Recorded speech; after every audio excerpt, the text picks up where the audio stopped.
Pinanggita, sesepuh bini sepuh, dan para dudukan dudukwati yang saya hormati. Masih sehat semua? Masih siap mendengarkan Dharma Wacana? Sebelumnya marilah kita mengagungkan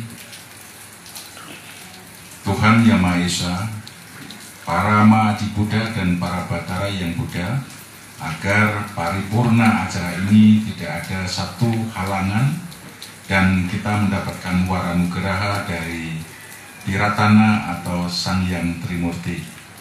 Om Swastiastu, Om Awitnamastu, Namo Buddhaya. Mugia Rahayu Sagung Dumadi.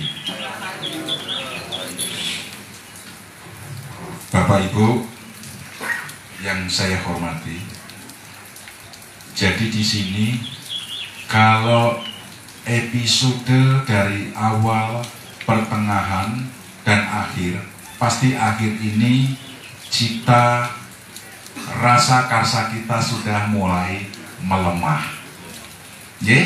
dan berbagai episode baik itu bab-bab sastra, pustaka, lontar udah disampaikan oleh para senior semua, ya. Jadi istilah cangkir, kemampuan kita terbatas. Bila mana kita paksakan, itu bermanfaat atau luber? Luber. Berarti ikan cepat ikan gabus. Makin cepat makin setuju? Oke. Jadi hak kita udah diambil para senior. Jadi saya persingkat. Sepakat nggih? Sepakat. Nah, dudukan dan duduwati, bahwasanya agama Siwa dan Buddha sama-sama lahir, tumbuh, berkembang di Jambudvipa. Sepakat ya? Jambudvipa tahu? Tahu. Bukan jambu air ya. Di Jambudvipa, India. Dan sekarang untuk agama Buddha bukan bagian India tapi Nepal.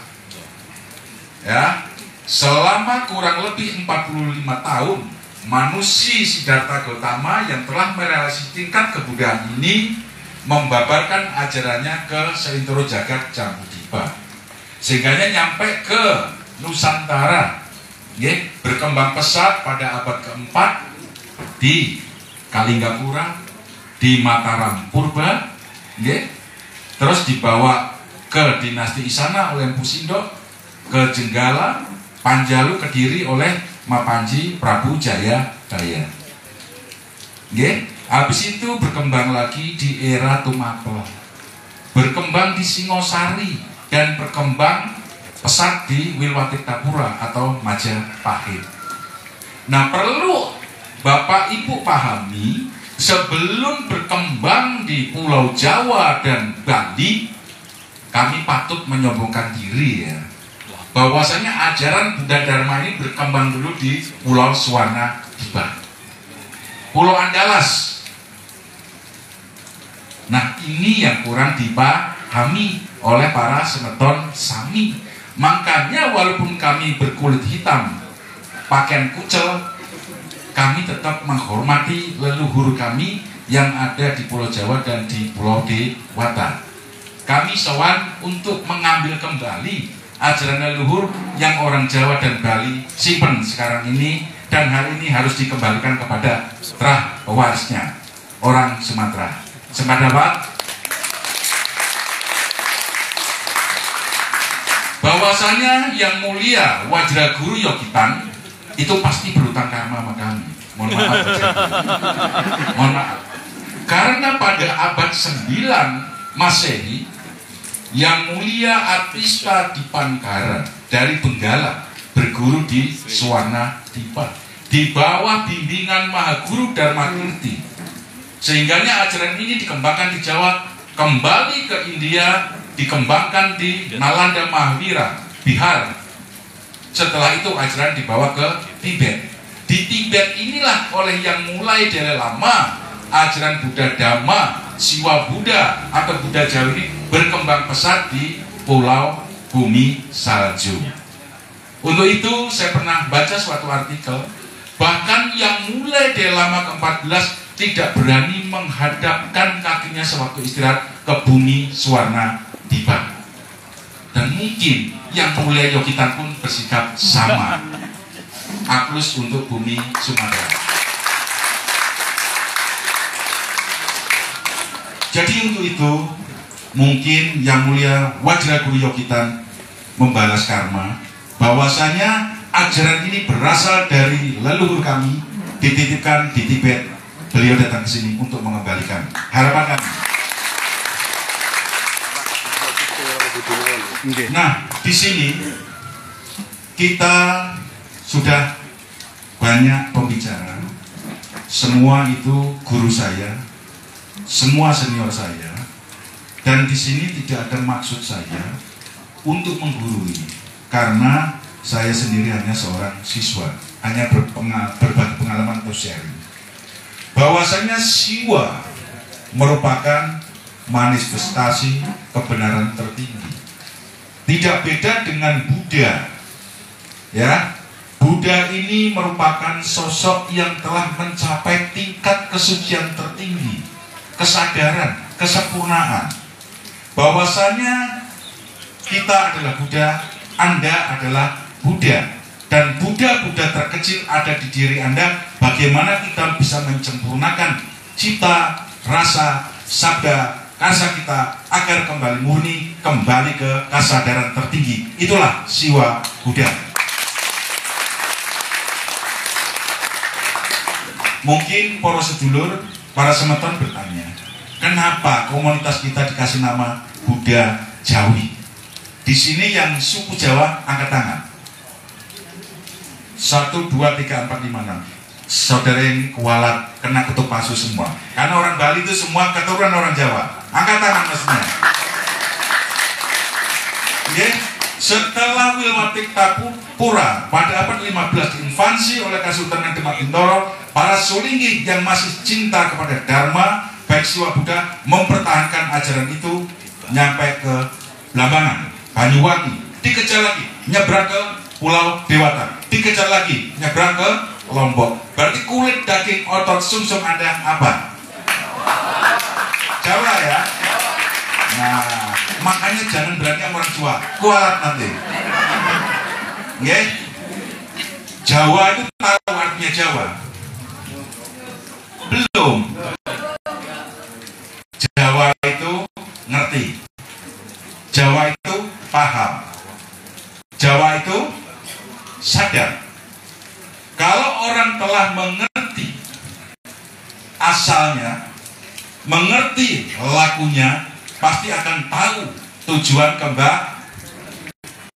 Itulah orang Jawa. Ngerti. Jawa itu paham. Jawa itu sadar. Kalau orang telah mengerti asalnya, mengerti lakunya, pasti akan tahu tujuan kembali. Itulah orang Jawa. Apa tadi Jawa? Ngerti asal Anda dari mana. Ngerti cara perilaku, melakukan puja tapa samadinya bagaimana. Kalau dua itu sudah tercapai, mencapai enggak hakikat kabudan? Simpel enggak? Bisa? Bisa. Teorinya, prakteknya, mari belajar bersama. Itu Buddha. Ya, berarti Jawa itu kabudan. Sedangkan Jawi, Jawi itu apa? Nah, ini orang Bali juga hilang ajaran leluhurnya. Jawi itu keluar. Ring Jawi berarti keluar. Jadi sifat kabudan, sifat kasaiwan yang ada dalam badan sarira kita ini kita aplikasikan dalam kehidupan sehari-hari melalui cipta, sabda, dan karsa selaras dengan ajaran siwa Buddha. Sudah paham? Sudah mengerti? Berarti bisa diakhiri? Bisa. Oh, belum. Hapus dulu. Mohon maaf Wajraguru, kami sedikit agak humor biar mereka tidak ngantuk.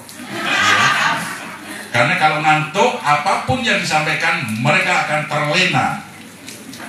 Ya, sekarang sudah konsen, kita serius. Sekarang ada peribahasa bahwasanya suatu saat nanti batu hitam akan mengambang, gabus putih akan tenggelam. Anda pernah mendengar itu? Sekarang nggak dengar? Apakah Anda tahu maksudnya? Belum.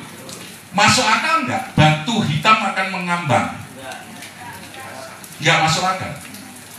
Bagaimana batu-batu yang sengaja ditimbun ditenggelamkan agar hilang peradabannya sekarang sudah bermunculan di mana-mana. Masuk akal nggak?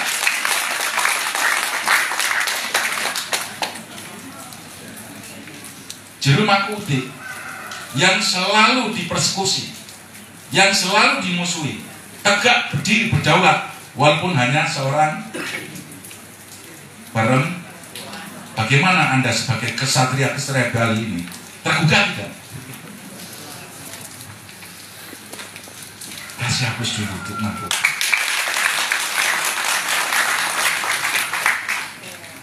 Nah, dikala kita meninggalkan akar rumput budaya leluhur kita, bahwasanya leluhur kita tempo dulu siwa Buddha itu ribuan tahun yang lalu, pusat mercusuar dunia itu bukan Tibet, mohon maaf Mas Guru, bukan Cina, bukan Arab, tapi di Nusantara.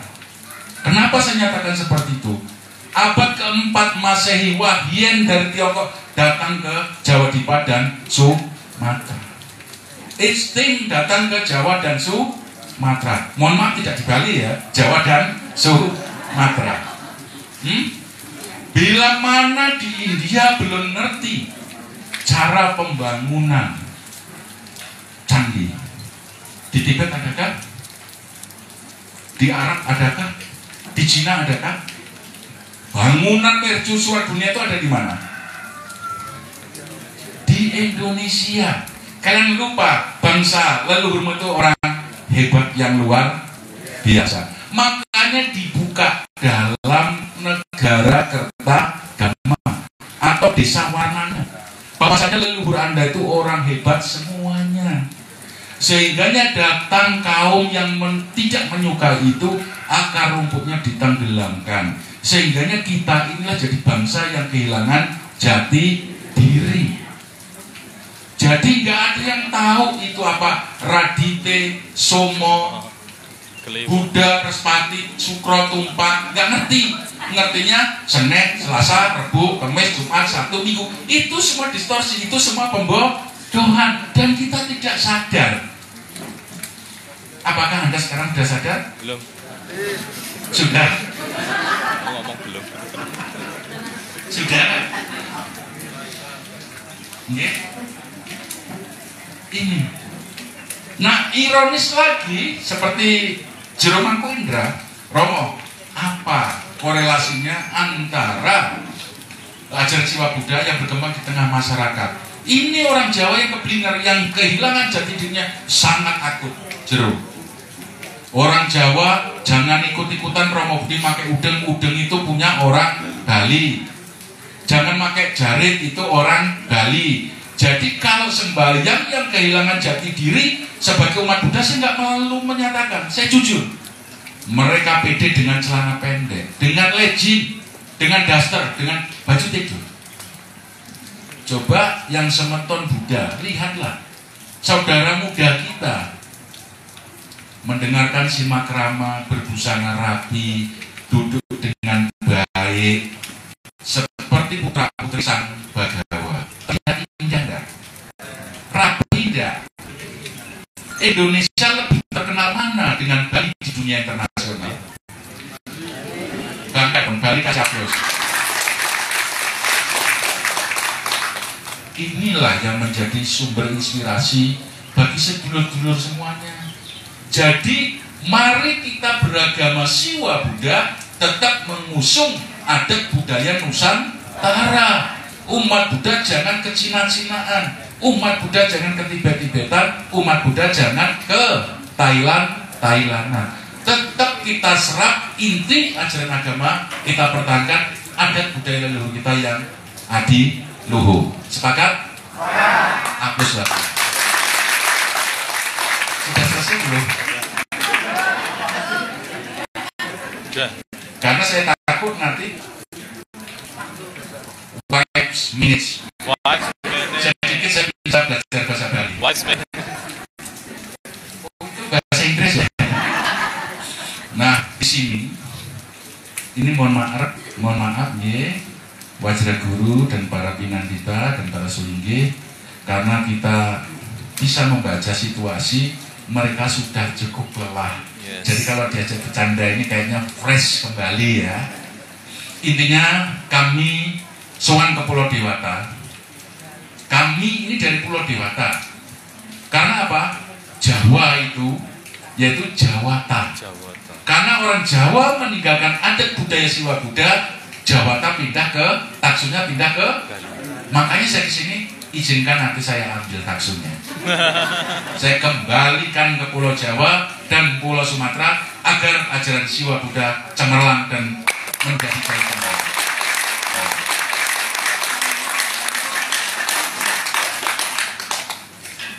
Jadi para sedulur, para sederek, para semeton, sebelumnya kami perkenalkan diri. Sampai lupa, nanti jangan sampai yang orangnya lucu itu siapa. Oke. Saya dikasih nama bukan Romo ya. Romo itu ejaan pada abad 16 Guban Sultan Agung. Kawi itu A tetap A, nah jadi O. Oke. Tapi kalau kami ikut Bali nanti jadi E. Swastika, Pura. Ya, kalau Jawa Puro. Kalau nanti Astungkara jadi Astungkoro gitu ya. Kacang koro. Jadi inilah yang harus kita pahami. Kami datang ke sini mohon waranugraha kepada Wajraguru, para Sulingge, para semeton. Ini zaman Kaliuga udah mulai berakhir. Zaman kejayaan Nusantara sesuai jangka itu sudah di depan mata. Seperti mengambangnya batu hitam ke permukaan dan tenggelamnya gabus putih. Masuk di akal nggak gabus putih akan tenggelam? Nggak masuk akal. Anda perhatikan fenomena yang terjadi ini secara skala kekuatan agama yang menghancurkan Nusantara lambat laun ditenggelamkan oleh kaum mereka sendiri. Saya rasa cukup itu yang dapat kami sampaikan. Yang jelas apresiasi setinggi-tingginya kami aturkan kepada Wajraguru, para pandita, semeton. Yang jelas guru kita dari zaman keemasan mereka sangat toleran, mengizinkan siapapun datang ke bumi Nusantara untuk menyambung nasib. Jadi jangan sampai kita itu orang yang lupa akan sejarah kita. Orang diberi kebaikan membalas dengan keburukan. Ini akhiri Om Sarwa Jagatam, Om Sarwa Manggalam, Om Sarwa Satwam Bhawantu Sukitatam. Semoga semua makhluk hidup berbahagia. Om Santi, Santi, Santi. Om